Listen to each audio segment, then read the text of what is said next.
बार फिर वो समय आ चुका है जब देश के लिए बजट की घोषणा होने वाली है। वित्त मंत्री जो है दोबारा से देश के लिए बजट की घोषणा की जाएगी। लेकिन आपको बता देते हैं कि अक्सर जब भी बजट निकाला जाता है तो उससे आखिरकार कितने लोग संतुष्ट हो पाते हैं, क्योंकि जो आप ये मध्यम वर्गीय सर्व कर्मचारी संघ देख पा रहे हैं, जितने भी कर्मचारी वर्ग है हमेशा नाखुश नजर आते हैं। लेकिन अगर इस बार बजट की बात की जाए तो बजट को लेकर के लोगों की मांगे जो है वो बेहद ज्यादा है और कहीं ना कहीं जो है उनकी एक्सपेक्टेशन उससे भी ज्यादा है। लेकिन इस बार धरने के ऊपर सर्व कर्मचारी संघ बैठ चुका है, क्योंकि इनकी मांगे है कि अक्सर जो है जब भी बजट निकाला जाता है तो अंबानी और अडानी को ही फायदा पहुंचाया जाता है, मध्यम वर्गीयों को छोड़ दिया जाता है, उनकी तरफ ध्यान नहीं दिया जाता। तो जान लेते हैं सर्व कर्मचारी संघ के प्रधान इस वक्त हमारे साथ मौजूद है। सर बताइए, किन मांगों को लेकर के आज आप धरना दे रहे थे? आज हमारा जो प्रोटेस्ट था, धरना था, ज्ञापन दिया असल में हमने आज वो ज्ञापन हमने दिया है बजट से संबंधित मामलों पे, क्योंकि हर बार का जो बजट आता है वो लोक लुभावना, और इस बार का जो बजट है वो चुनावी बजट होगा।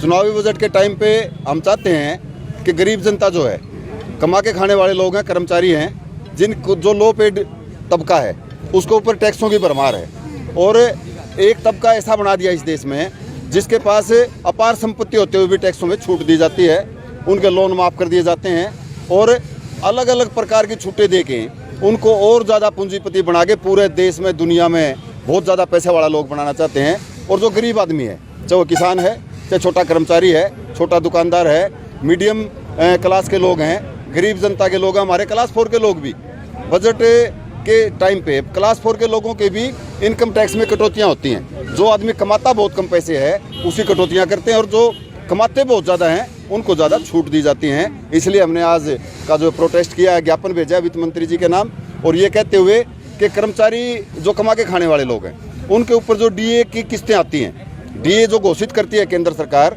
और हरियाणा सरकार, उनके ऊपर जो टैक्स के लिए गणना की जाती है वो डीए के ऊपर ना की जाए, केवल बेसिक जो वेतन है उसके ऊपर ही उसकी गणना को किया जाए, और इन कर्मचारियों को इसमें से छूट दी जाए, ताकि ये जो लो पेड कर्मचारी हैं वो ठीक से गुजारा अपना कर पाएँ। शिक्षा बहुत महंगी होती जा रही है, उस पर रोक लगवाई जाए। बिजली पावर बिल 2023 जो ये लेके आने लग रहे हैं उस पर रोक लगाई जाए, और किसानों के साथ जो समझौते हुए थे उनको भी लागू किया जाए, देश की जनता को छूट दी जाए। ये हमारा कार्यक्रम था।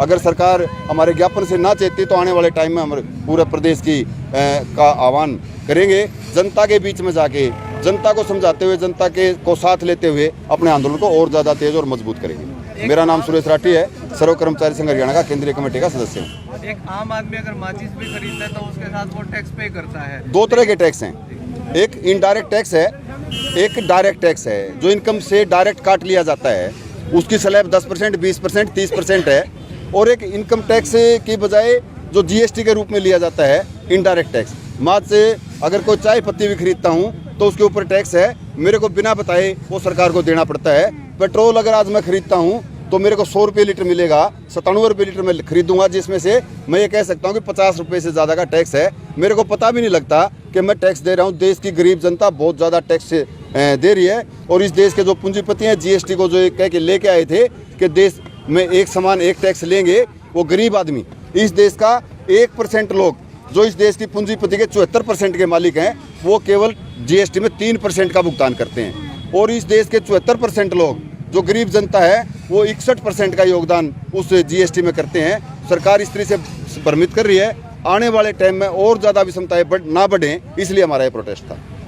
हम लोग टैक्स ज़्यादा पे कर रहे हैं लेकिन हम लोगों को उसका फ़ायदा कम मिलता है, तो उस चीज़ को कैसे सुधार के अंदर लाया जा सकता है? ये सरकारों की पॉलिसियाँ हैं, इन पॉलिसियों में बदलाव करके इन बातों को सुधारा जा सकता है। जो ज़्यादा पैसा कमाने वाले हैं उनसे ज़्यादा टैक्स लिया जाए, कम कमाने वाले कम टैक्स लिया जाए, उनको सब्सिडियाँ दी जाएँ, किसान को सब्सिडी मिले, गरीब आदमी को सब्सिडी मिले, खाने पीने की सामानों पे सब्सिडी रहे, और जो अनाज और दूध इन पे भी जो सब्सिडी वो टैक्स जीएसटी लगाया है उससे भी राहत सरकार को देनी चाहिए, ताकि गरीब जनता को सस्ता राशन, सस्ती आटा और सस्ता दूध और दही मिल सके। सरकार भर भर के जो है टैक्स ले रही है, लेकिन जो है सुविधाओं के नाम पर कुछ नहीं दे पा रही। एक बाइक खरीदते थे हम, रोड टैक्स तो ले लिया जाता है, लेकिन उसके बाद भी टोल टैक्स के नाम पर अवैध वसूलियाँ तक की जाती है।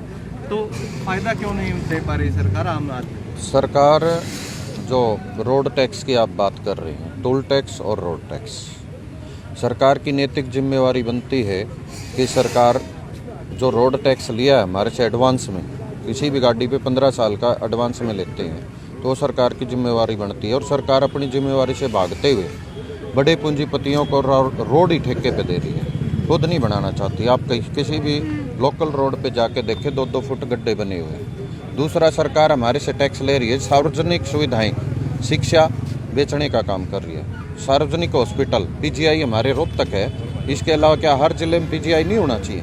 हम अप्रत्यक्ष रूप में प्रत्येक नागरिक टैक्स देता है, तो प्रत्येक नागरिक को सरकारी सुविधा का मिलनी चाहिए। लाखों बच्चे बेरोजगार घूम रहे हैं और पद खाली पड़े हैं 6 लाख से ज़्यादा हरियाणा के अंदर।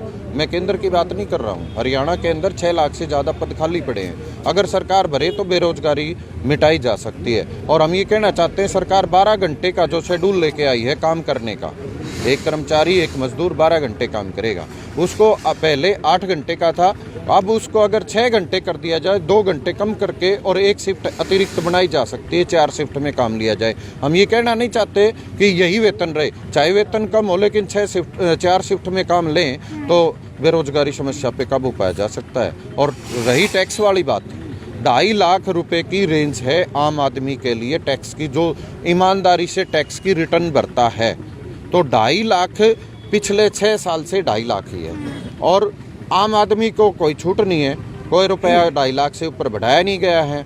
और जो बड़े पूंजीपति है 11 लाख करोड़ रुपए टैक्स में छूट दी जा चुकी है, जबकि उनके लोन वे ऑफ किए जा चुके हैं, टैक्स में सीधी छूट दी जा चुकी है, लेकिन आम जनता को कोई छूट प्रावधान नहीं की जा रही। आज का हमारा ये कार्यक्रम था कि जो टैक्सेज की रेंज है, एक दुकानदार भी टैक्स भरता है 2.5 लाख से ऊपर, उसको अपने मान लो जो भी डॉक्यूमेंट लगाने पड़ते हैं। एक कर्मचारी है 4th क्लास का, हम 12 महीने काम करते हैं और अब टैक्स के अंदर हमारी 2 महीने तनख्वाह कट जाएगी, तो यानी 10 महीने हमें वेतन मिलता है, काम 12 महीने का ले रहे हैं, तो उसके ऊपर कुछ छूट दी जानी चाहिए। और जो पैसा बाजार में जाएगा तो बाजार की इन्वेस्टमेंट ऊपर बढ़ेगी, और एक आदमी की जेब में पैसा जाएगा वो अपनी मर्जी से खरीदेगा, और सभी आदमियों की जेब में पैसा जाएगा वो बाजार का विकास होगा।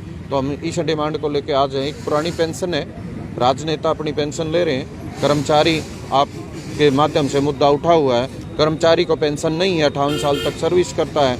हम मांग करते हैं कि पुरानी पेंशन बहाल होनी चाहिए, कच्चे कर्मचारी पक्का करना चाहिए। लेकिन अपनी सरकार ने कौशल निगम बना के उस कच्चे कर्मचारी को, जब हम कह रहे थे पक्का नहीं होगा इसमें जाने के बाद, अब तो सरकार ही बोल रही है कि हम पक्का नहीं करेंगे किसी को, तो वो कच्चा कर्मचारी को पक्का किया जाए। और जो निजीकरण की नीतियां हैं, चाहे लीज पे देना, चाहे प्राइवेटाइजेशन पे देना, चाहे कुछ पे देना है, सभी को बेचा जा रहा है। अपने यहाँ एकमात्र हरियाणा का दूरदर्शन केंद्र, जिसको भी यहाँ से शिफ्ट कर दिया है हरियाणा में कोई भी दूरदर्शन, उसका सीधा बेनिफिट और नुकसान यहाँ हमारी जो कृषि विश्वविद्यालय था उसको भी जाएगा। तो हम आज के हमारा ये टोकन प्रदर्शन था और ज्ञापन तक सीमित था, ये हमने ज्ञापन दिया है, छोटा प्रदर्शन किया है 2 घंटे का, और इसीलिए हम वित्त मंत्री से मांग कर रहे हैं कि आम आदमी की आवाज़ को सुना जाना चाहिए। सुरेंद्र यादव, जिला प्रधान सर्व कर्मचारी संघ हिसार। तो आपको बता देते हैं, बजट को लेकर के काफ़ी ज़्यादा कर्मचारियों के अंदर रोष है, क्योंकि उनका मानना है कि वो इतना ज़्यादा कमाते नहीं है जितना ज़्यादा टैक्स पे उनको करना पड़ता है। तो इस बार वित्त मंत्री निर्मला सीतारमण जो है वो अपने बजट के अंदर खास तौर के ऊपर मध्यम वर्ग का ध्यान रखे और उसी के अनुसार बजट जो है पेश किया जाए, नहीं तो आने वाले दिनों के अंदर आज जिस तरीके से ज्ञापन दिया गया उसी तरीके से विरोध जो है काफ़ी ज़्यादा तेज किया जाएगा। खैर, आपकी क्या एक्सपेक्टेशन है बजट को लेकर के और आपकी क्या मांगे है, किस तरीके का बजट आना चाहिए और क्या क्या चीज़ें ध्यान के अंदर रख करके बजट को पेश किया जाना चाहिए, वो नीचे कमेंट सेक्शन के अंदर लिख करके ज़रूर बताइए। यदि साक्षी सोन की रिपोर्ट हिसार के लघु सचिवालय से। नमस्कार।